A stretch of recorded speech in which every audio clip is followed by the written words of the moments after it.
ដោយT4 ស្មើទៅនឹង340 Kelvin បន្ទាប់មក TH គឺ850 Kelvin ចឹងយើងធ្វើការគណនា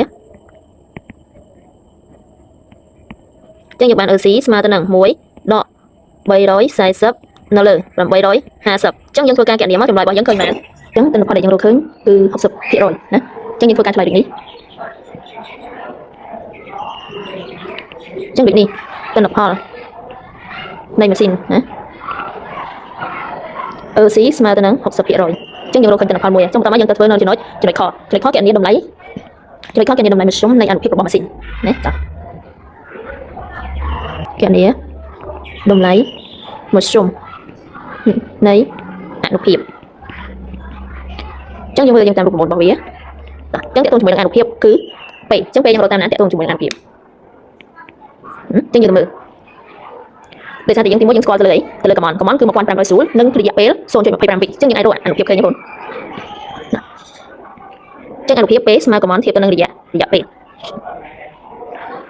ចឹងកំណគឺតម្លៃរបស់វា1500 Joule តើមករយៈពេល 0.25 វិហើយអូខេចឹងយើងបានអនុភាពពេលស្មើទៅនឹង1500ធៀបទៅនឹង 0.25 ចឹង 0.25 ស្មើនឹង1/4ចឹងយើងធ្វើការចែកមកតើយើងឃើញប៉ុន្មានបើយើងចម្រាស់យើងបាន1500 គុណ4ចឹងយើងចំណុចអនុភាពរបស់យើងគឺ6000ទៅជាវ៉ាត់ចឹងដូចនេះតម្លៃមធ្យមនៃអនុភាពគឺតម្លៃមធ្យមនៃអនុភាពពេលស្មើទៅនឹង6000 វ៉ាត់ណានេះជាតម្លៃរបស់យើងនៅត្រង់ចំណុចខដើម្បីរកអនុភាពបន្ទាប់គណនាបរិមាណកម្ដៅនៅសីតុណ្ហភាពខ្ពស់ចឹងយើងរកតាមណាយើងស្គាល់កំណហើយយើងស្គាល់លីទៀតយើងស្គាល់ទេនិងទេស៊ីចឹងយើងត្រូវការរកទេមកពេលហាទៅរកតាមណានឹងយើងចឹងយើងធ្វើការតាមរូបមន្តមកកំណស្មើនឹង EC គុណជាមួយនឹងគុយនាំឲ្យគុយហាស្មើទៅនឹងកំណធៀបទៅនឹង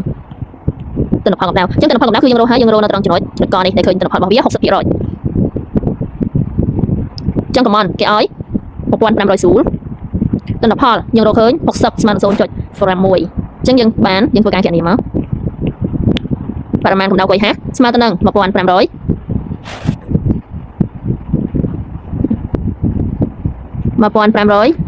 ចែកទៅនឹង 0.6 ណាចឹងចម្លើយរបស់យើងត្រូវឃើញមែនបងរៀនធ្វើលំហាត់ខ្លះមកពេលខ្លះលំហាត់ខ្លះយើងធ្លាប់ធ្វើយើងក៏មិនដែរវាអាចខ្វល់ច្រឡំខ្លះ